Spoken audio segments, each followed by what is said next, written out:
Hi everyone, welcome back to my channel. To complete the previous plug preparation, today we will be doing a detailed fiberglass layup on our finished plug. This video is aimed to teach the basics of making a mold out of your finished plug. Without further ado, let's get started. Again, though it is not shown in this video, the first thing we do to our prepared plug is to wax all sides at least 10 times. Again, at least 10 times. Second, we do at least 2 to 3 coats of PVA release agent.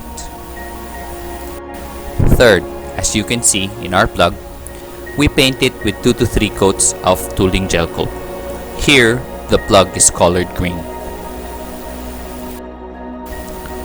We can usually start laying up with fiberglass matting once the gel coat is tacky and does not stick when it is touched. A friendly word of advice: cut all your fiberglass mats prior to laying up any of your projects. Again, though not shown here, we prepare our resin. We used R10-103 and prepared it with 10% PPP MEKP catalyst. A word of caution: please kindly wear protective gloves and proper eye gear to protect from the chemicals in fiberglass use.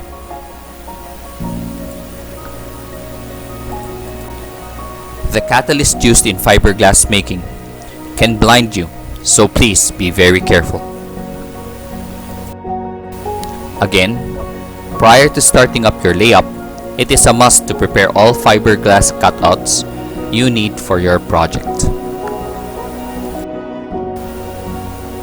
After adding the resin with the catalyst, we usually have at least 20 to 45 minutes to use up the mixture before it thickens and eventually hardens. This is one of the reasons we have to prepare all our materials prior to starting the project.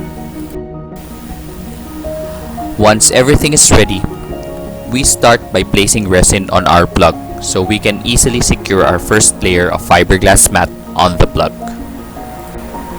This procedure is usually easier with a two-man team, especially for larger projects where it will be quite difficult in reaching the other side of the project. For this project, we have already prepared 3 pieces wide chopped mat 300 grams, which can cover about 75% of the total project. We carefully line up the fiberglass to our desired setup and brush resin mixture onto it until it is perfectly lined up with the plug.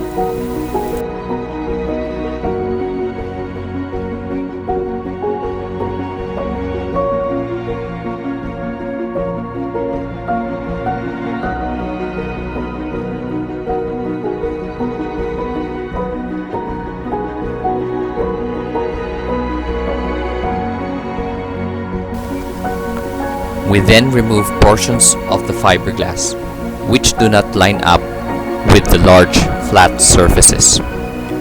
We do this so as to avoid bunching or lifting of the fiberglass mat from the corners.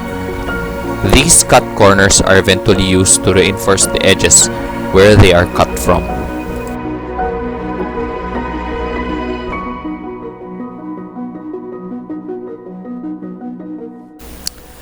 Then we also cut out 3 pieces of 4 to 6 inch wide chopped mat 300 to cover all the corners of the plug.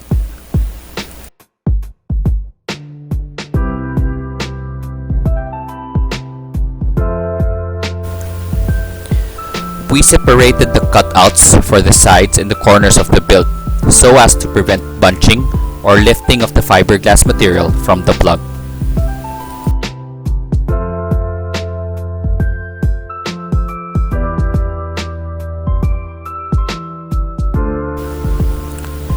During our time in COVID quarantine, using smaller models, we noticed that doubling the corners and the lip area of the plug usually makes the mold sturdier, more waterproof, and easier to pry open.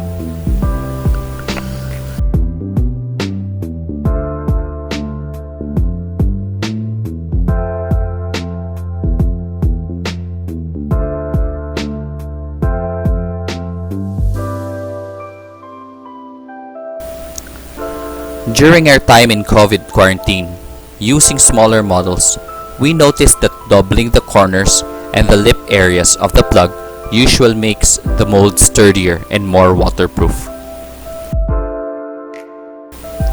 So during this project, we repeatedly used 4 to 6 inch wide fiberglass strips for all edges, giving half of the fiberglass strip to the upper edge and another half to the lower edge as shown.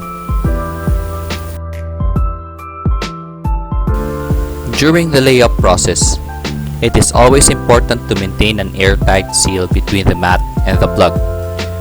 Continually use the brush and stainless roller to remove any air pockets which form in between the mat and the plug. Another sound advice from my teacher, Professor Murray Halam. It is wise not to be too thrifty or minimize on the use of resin or fiberglass mats, because the lesser you use your materials in order to save on them, the more likely you will get a poorer outcome.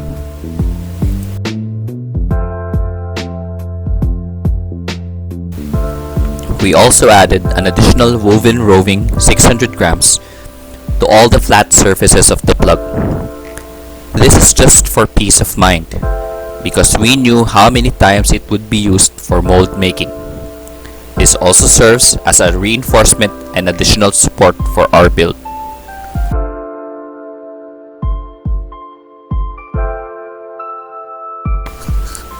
Finally, we repeated the whole procedure 3 times before calling it quits.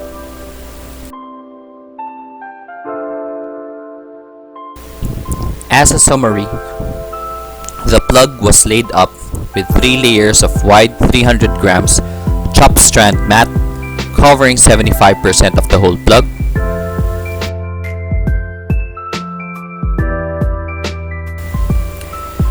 three layers of 4 to 6 inch wide 300 grams chopped strand mat over all edges and all corners,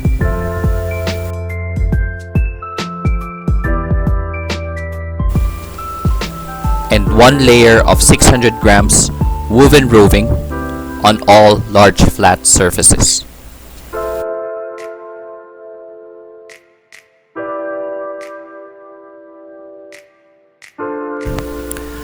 The plug build consumed approximately 8 liters of R10-103 polyclear resin and 80 ml of MEKP catalyst.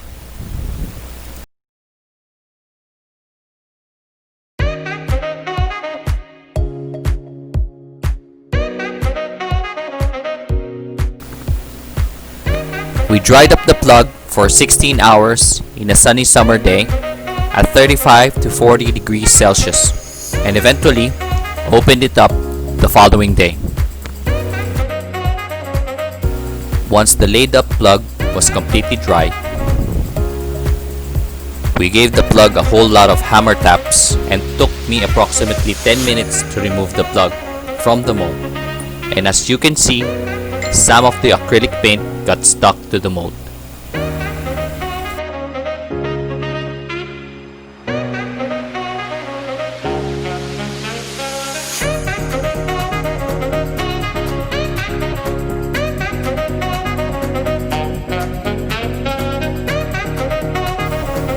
Another word of advice to make the plug easier to remove: try to make it as simple as possible and minimize nail support to a bare minimum.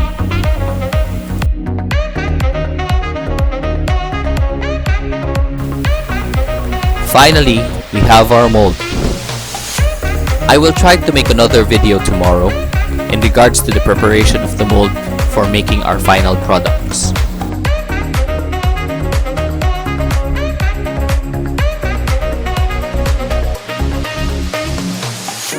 I don't deny there's some strange evolutionary process going on, but mankind won't be. Thanks again for everyone. Back Please don't forget to press that like button and subscribe button. into evidence. And see you again on my next video. Goodbye.